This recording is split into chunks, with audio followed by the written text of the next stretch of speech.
Hello all, welcome to this channel Learn to Excel. You're with me, Sharmila. We're going to continue on the Excel basics topic and we're going to cover few other grouping which is available under Home tab. In the previous session, we covered these various groupings available over here. So today we'll cover the styles grouping and the cells formatting grouping and the editing grouping. So let's quickly get started. So before we begin the session, let me quickly give a few other details related to Excel. So if you see this particular sheet is named as sample data, and these two sheets are named as sheet 3 and sheet 2. Whenever we create a new sheet or add a new sheet, it automatically names them, right? And if we want to give them a specific name, what we have to do is just double click on it and we can name it, right? So let's do for the other sheet also. Let's say we name it as pivot, right? So we can give a name to each of the sheets. So that's one option that we can use, and it's going to be very useful. The other option that you see over here is this, which is a zoom option. So if you want to zoom the view of the page, you can just click on it, right? It'll open up another page where you can customize and give a specific percentage, right? And it'll increase the size of the Excel view. Okay, so that's one option that we can use. So let's keep this at 115 for a better view of the exercise that we are having today. Let's look at conditional formatting. We have two samples here. Let's use this number formatting sample for now. So I'm going to select this range of cells and click on conditional formatting. Here I will say there are specific rules over here, customized rules already existing that we can use. Say we want to highlight cells greater than. Okay. Say here it opens up what number or value that we want to give here. So let's say we want to give a value of 60. Anything greater than 60. There's already a predefined color coding options available over here. Either you can use this or you can go to custom formatting. Let's click on custom formatting. As we click on custom formatting, it opens up another page which will give various formatting details. So here it speaks about border. Let's not give any border. A font, let's say we need a bold font for those which is above 60 value, and we want the filling to be in green. Okay, so the various formatting options are set. Now we click on OK. See, this is a formatting that we gave, and the condition that we applied was any cell which has a value above 60, we say custom format to the formatting that we applied. So we click on OK. It has applied that formatting. Okay. So in case we want to remove the conditional formatting, select the same set of range over here and you say clear rules. Clear rules from selected cells. It will clear the rules. Or if you want to use other options, we can use from here. There are also new rule creation outside of what is given over there. Say you want a specific uh, your own customized rule that you want to apply, you can use those options available over here. Okay.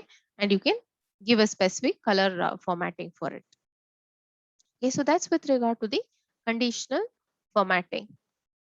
Let's look at the table formatting. So here, if you click on format as table, there's various options over here. The light one, these are the various options available. Medium one, which is a combination of dark and light, and the dark one. So let's say we use this option, right? It confirms whether we want to apply that for this particular table.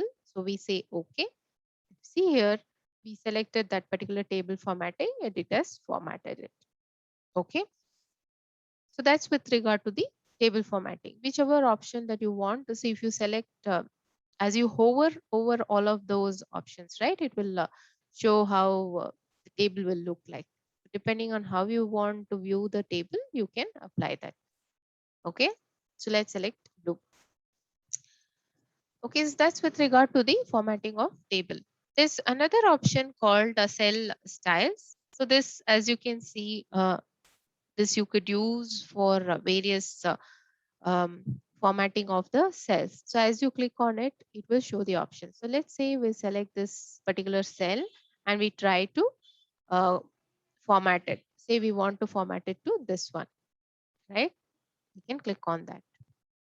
Or say we want to format this title, just click on that and you say you select that particular formatting that you want, right? So as you click on it, that will apply to that particular cells that you have selected.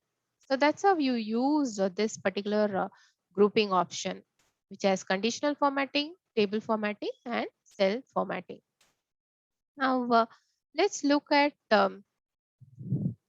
another option over here, which is for cells. This is basically for inserting cells or sheets or rows in between a particular table or set of data. Let's see how this works. So say, for example, I want to insert a row between this particular data set of Bill and this particular data set of Smith. Okay. So what I will do is I will just select that particular range and I will say insert cells. See, it will bring out another option. It will ask whether you want to shift the cells down or right side or the entire row or column. How do you want it to, how do you want to insert the particular set of cells it's asking. Let's say we want to shift the cells down. See, it has shifted the cells down and created a row above that, right? So that's how your row insertion happens. So if we want to undo that, just click on Control C. Okay, it will undo whatever we did. Or if we want to insert a particular row for the entire sheet, say I want to insert a row over here for the entire sheet, I just click on Insert Sheet Rows. See, it has created a row for the entire sheet and not particularly for this particular set of table. Okay, so let's say we do it over here. I select only this set of cells and I say insert. What it'll do is just insert row over there. If you see, all other data remains the same. Same thing, if we say insert a sheet rows, what it'll do is it'll apply for the entire sheet. It will create a row for the entire sheet and not just for that particular set of cells that you have selected. Delete option works in the same way. Say I want to delete this particular cells. I just select delete cells. So it says after deleting what it should do, it should shift the cells up. So if it deletes this particular row, it will shift this row, Dan's row above.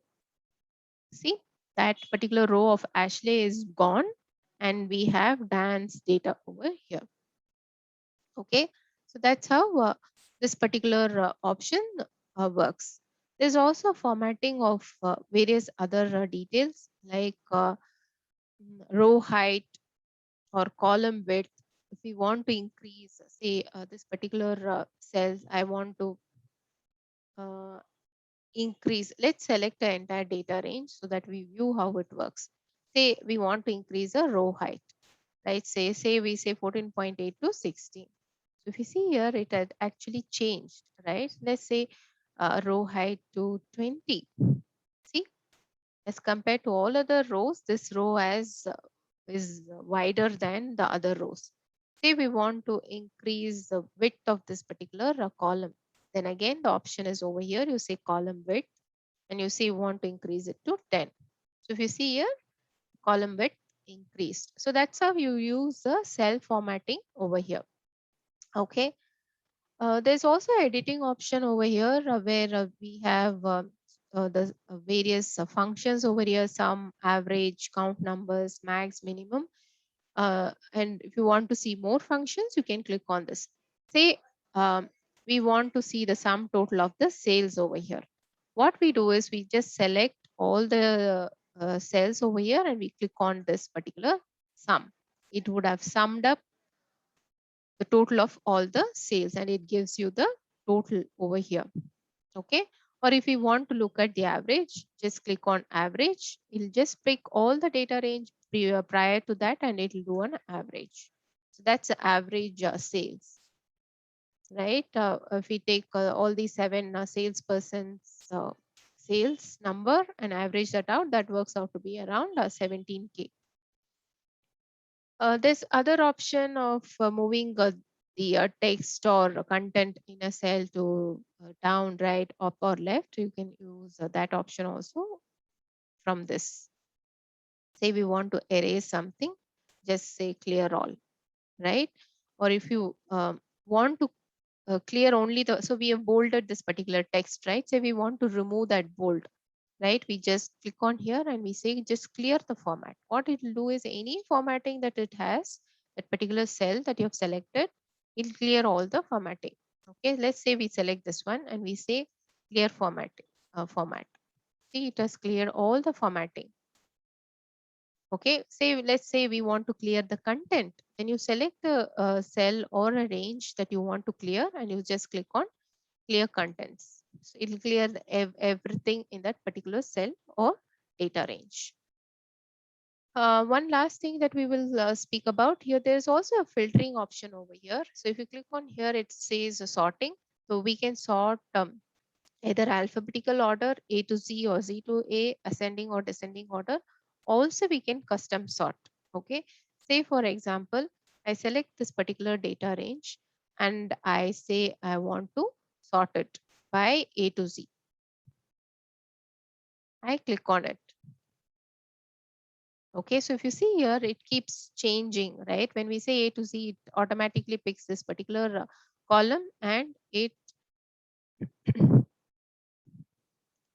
sorts, right? Or if we want to custom sort it, I will just say I wanted to sort basis sales and largest to smallest. So if you see here, it has sorted basis largest value to smallest value. Okay, that's how you can use this sorting option.